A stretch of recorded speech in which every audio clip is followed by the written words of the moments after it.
Hey everyone, thank you so much for joining me for Faithful Fridays. Man, it has been an amazing week. I was super duper determined to jump on today. Didn't get a chance to jump on last week. I had to put it in park, y'all. I was on E. I didn't have nothing left. And in obedience, I said I'm going to sit my behind down.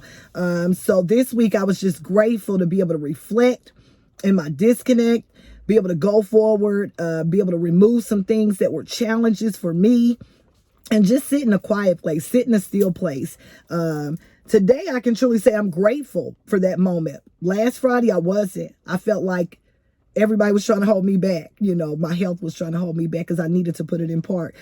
We as humans, unfortunately, we feel like we got to go in order to grow. And that's not it. You know, that's not the mechanism to grow by being on the go all the time. We have to be intentional and very strategic with our time and those things that we're responsible for. So I'm grateful for God's faithfulness, restoring me, bringing me back into good spirits.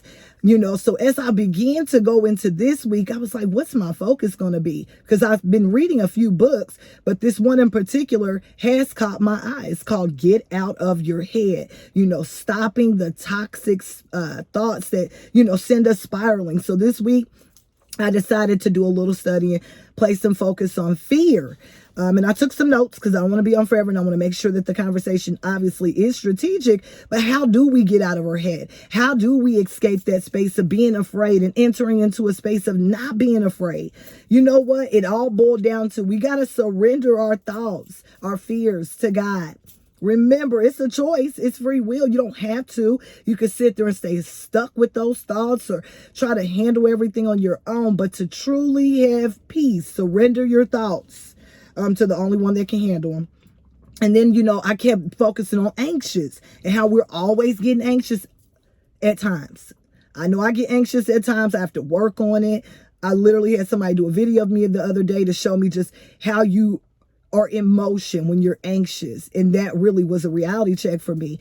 So I was reminded, you know, when I started thinking about anxious and doing more studying on that, because God can do all things, I don't need to be anxious about anything. I don't need to be anxious about tomorrow. Just looking around at nature, you know, a lot of people were anxious for water because they felt like the grass was growing. You know, if you're a farmer, if you crop your land for profit, you know, you need it to rain because rain helps to make things grow.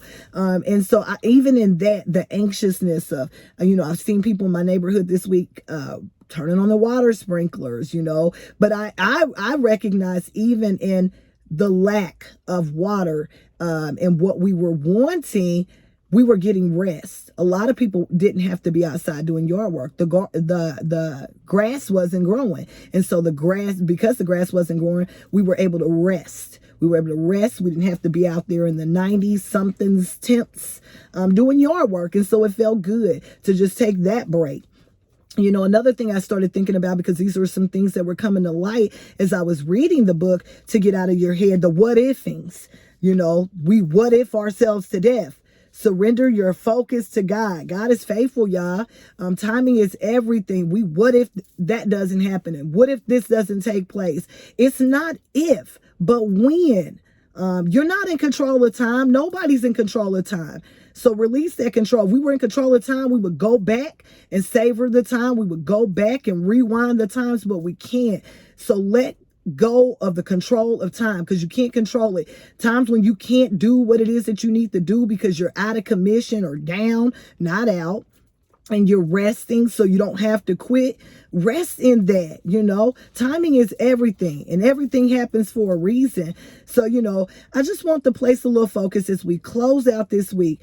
Think about how often you've chosen to be unhappy, include myself. Rather than seeing the best and celebrating the good, we've chosen our struggles, and we've chosen to focus on our setbacks and where we're not at and what we could have had by now, and the things we could have done and the things we could be doing. This, my friend, it's the ultimate setup. It keeps you trapped in the past, constantly contemplating on the what ifs and the setbacks. We all get scared at times. I'm the first to be honest and say I get scared at times, but because our fear is that the joy that we're experiencing is going to transfer to disappointment. We start to think about the what's next, what we got to accomplish, what we got to achieve. So we condition ourselves that, we don't want to get caught up in joy because that's a setup for disappointment. We're going to toss that out. We're going to stay positive. We're going to strive to show our light when we can. We know that every day won't be great, but every day is not horrible. They say a bad day, it's a bad day. It's not a bad life. And so even when we have those days that we're challenged, we don't want to focus on that. We want to focus on how faithful God has been in our life, because it's a combination of it all. The enemy's strategy is to keep our thoughts flooded with visions of all the wrong that's going on, not only just in our life, but in the world, to the point we don't even look for the positive anymore. And I refuse to get caught up in that whole transaction. I'm going to continue to believe for the impossible. I'm going to continue to look for the positive. I'm going to continue to connect with those that have a hope for tomorrow. I know that the world is pretty messed up right now. A lot of us do. We have to continually pray.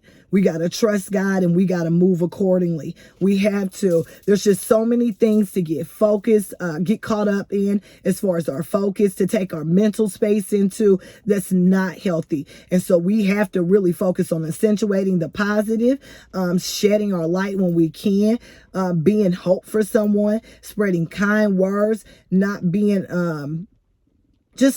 anything that we know is not a ray of light. It's not going to bring anyone hope.